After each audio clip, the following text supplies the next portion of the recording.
442. How sweet are the tidings, 442.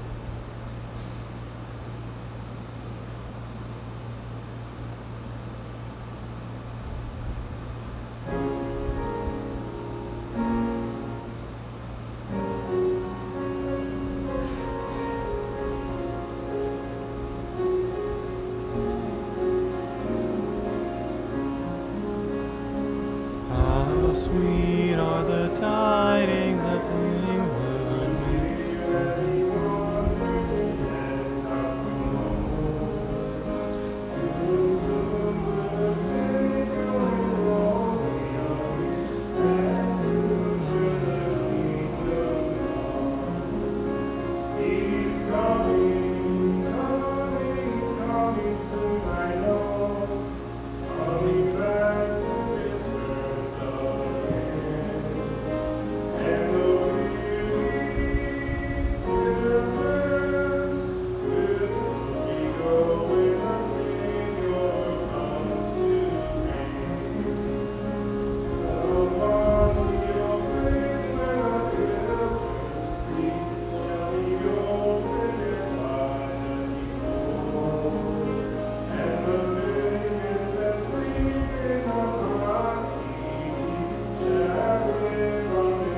2, 27 and 28.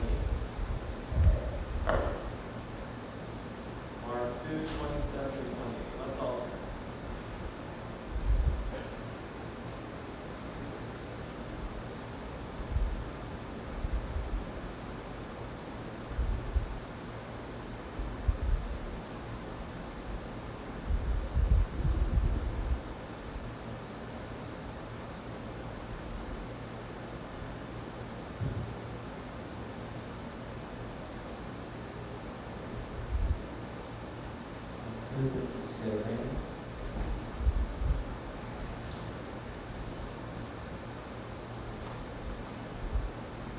And 7, very neat. And he said unto them, the Sabbath was made for men, and not men for the Sabbath. Therefore, the Son of Man is Lord also of the Sabbath. So, our selection this week is Mark 2, 1 through chapter 3, verse 6. And we're going to take a look at 5 different stories that illustrate the differences between Christ's teaching at this time and how the teachers, the mainstream teachers at the time taught. What were the controversies that existed between them? Let's begin with Sunday's lesson. Can someone please read Mark chapter 2, verses 1 through 12?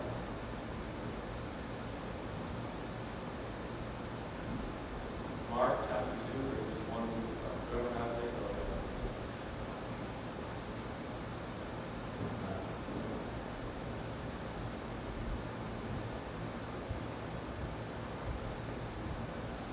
And again, he entered into Capernaum after some days, and it was noised that he was in the house. And straightway many were gathered together, insomuch that there was no room to receive them, no, not so much as about the door. And he preached the word unto them. And they come unto him, bringing one sick of the palsy, which was born of 4. And when they could not come nigh unto him for the press, they uncovered the roof where he was. And when they had broken it up, they let down the bed wherein the sick of the palsy lay. When Jesus saw their faith, he said unto the sick of the palsy, Son, thy sins be forgiven thee.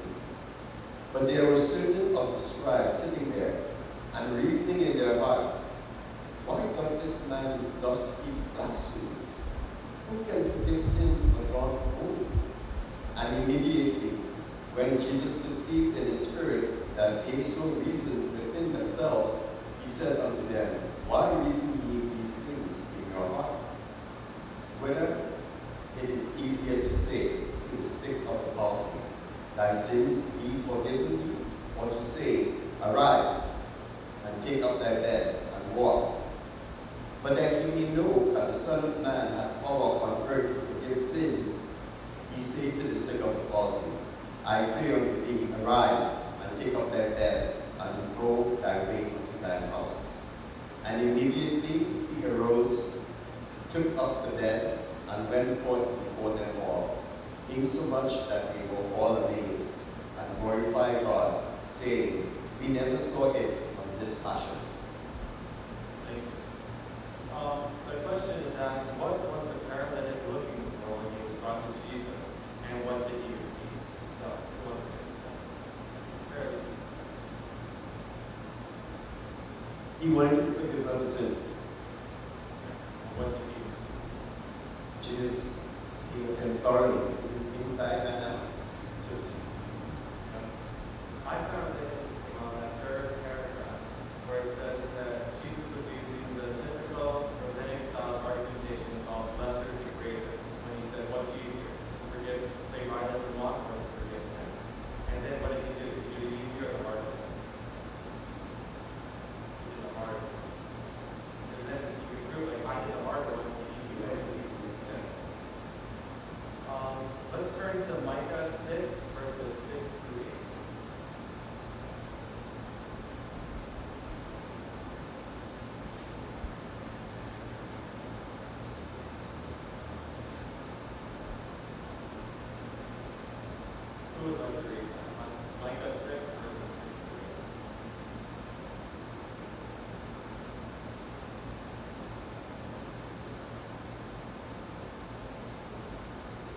Wherewith shall I come before the Lord, bow myself before thy God? Shall I come before him to burn offerings, calves of the year old? Will the Lord be pleased with thousands of rams, with 10,000s of rivers of oil? Shall I give my firstborn for my transgression, the fruit of my body for the sin of my soul? He hath showed thee, O man, what is good. And what doth the Lord require of thee? And to do justly, and to love mercy, and walk humbly with thy God. So why are we reading these verses? What do you think is the main point that's shown in them? What does this have to do with the Jewish leaders of Jesus' time?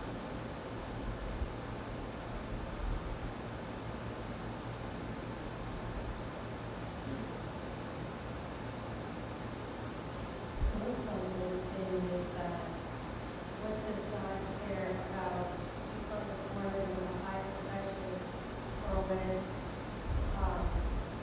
forms and offerings and sacrifices? Does he get happy if you bring him rams or lots of money or your first child or anything like that? And then it goes on to answer the question that the Lord doesn't require that from us, but all he wants us to do is be just, love mercy, and walk humbly.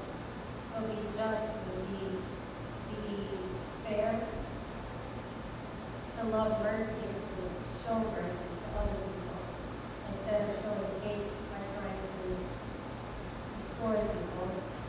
And then to walk humbly with God, meaning you walk with him as if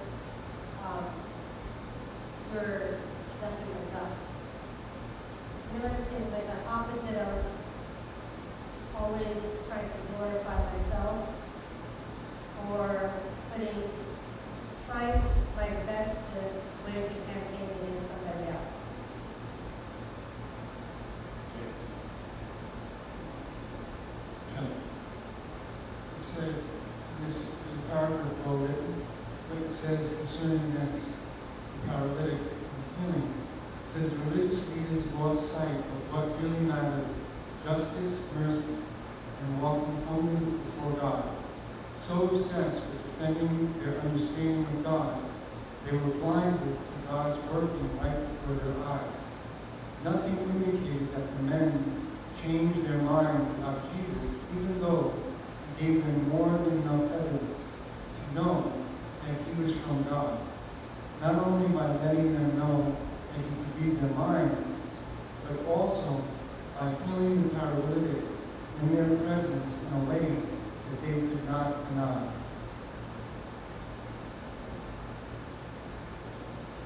So let's make this practical now. How could we avoid what happened to these Jewish leaders?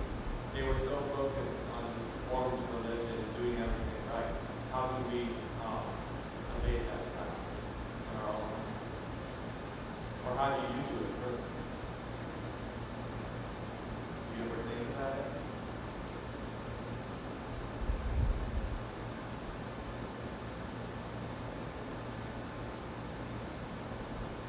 You know, in my life personally, I know how I am and how I could have a tendency to be. And just being a person who has a tendency to be a certain way, but then seeing Christ and having him mellow that out is one of the ways that I believe that you are a professor of Christianity, but let me just give an example. This week, once again, there was a attack on my family, again, from church members, and I'm just thinking to myself, like, Lord, how can it be that we're all part of a family and this is how people over and over again come after us? That to me is an exact sign of being a professor of Christianity, but behind the scenes you're going there trying to destroy people. How could that make anybody feel good about themselves? So in that way, the question is saying, how do you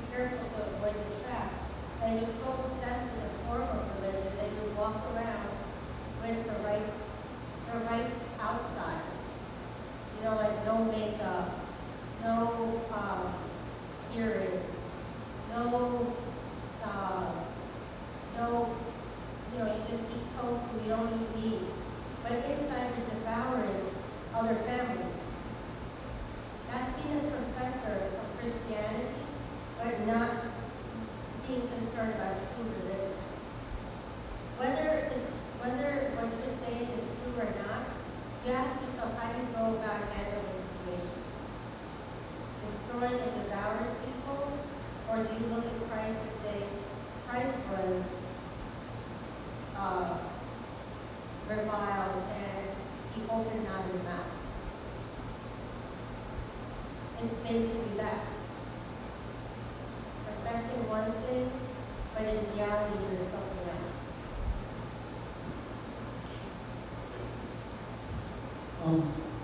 In the spirit prophecy, there was concerning this, I found a very interesting point that you just asked. It brings out the point that the rabbis waited anxiously to see what disposition Christ would have of this case with the paralytic. They recollected how the man had appealed to them for help, and they had refused him hope or sympathy. Not satisfied with this, they had declared that he was suffering the curse of God for his sins. These things came fresh to their minds when they saw the sick man before them. They marked the interest with which all were watching the scene, and they felt the terrible fear of losing their own influence over the people. So, where they refused him and rejected him, was, condemned by God, sinner, Jesus gave him those sweet words of forgiveness and then healed him. So, it showed the contrast, and it showed through this lesson that day how their disposition, their characters, compared to what Jesus was and what his mission was to forgive and heal these people, and his love for them. So that was what I gathered for us when you asked the question about, what is our disposition, what is our attitude, what are our words, and then think, when different things take place, was there a part I had to play? Was my attitude, my words? I've been studying more about speech and our voice and other different things and our attitudes and how it comes out, and how we talk, how we say things, how we act. And so, but the people knew that Jesus, his character and his position, his word were love, as well known in the scriptures, to speak the truth in love. So that was the contrast, and that was what that man found mercy with God, but them they condemned his loss.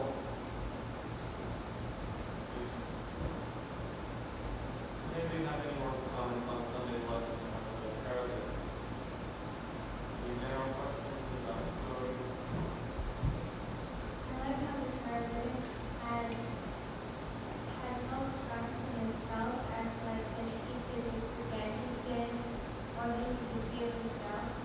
He just threw himself on the mercy of the Lord. And that talked a little bit about that in Jesus' story. He just threw himself on that mercy. He don't see anything good in himself, but he just asking him, knowing that it's him that works in him to will us to do some pleasure. So leave it to him. And not from despair of himself. No, that's fine.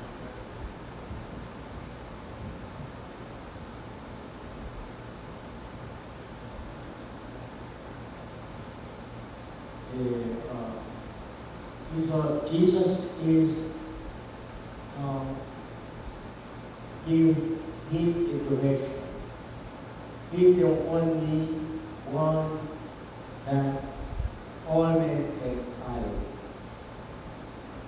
So Jesus tried to help them to realize that He's only one who can give justice. mercy. And how to follow Jesus' direction, but they don't want to, because they are religious people follow their own way, so they don't see Jesus' way to walk with, because they don't know that Jesus not to do the Jesus will, but to go by their own way. And this is what the lesson says about a form that is not coming from even Jesus only, and all the direction you have to take is from Jesus. He is the one who guides them. But because they go by their own way, so they do things according to their own will. But not only by letting them know that he could win their mind, but Jesus is the one who, even though you don't see Jesus by faith, but Jesus saw them and he knows what is in their mind, what they thought about Jesus. But they refuse to know that Jesus is the only God they follow. So, but because they follow their own way, so because they thought they know better than Jesus, and that's the reason why they go by their own way. And Jesus, he controls everything. He can heal them, he can heal them, but Jesus the only one who can see their heart, their mind, and he knows what the direction they can take. Instead, follow Jesus, he take their own direction. That's why there are leaders, there are all kinds of people. So the reason why the presence of the Lord is not matter for them, because they know, they thought that Jesus is not the Son of God, and that's why they go by their own way. But at the end, they saw that Jesus, they think that Jesus is the one, according to what Jesus done around them. So Jesus is there for everyone who wants to follow him. He's there for them to give them protection, mercy, healing, all kinds of things. Jesus will do everything. Jesus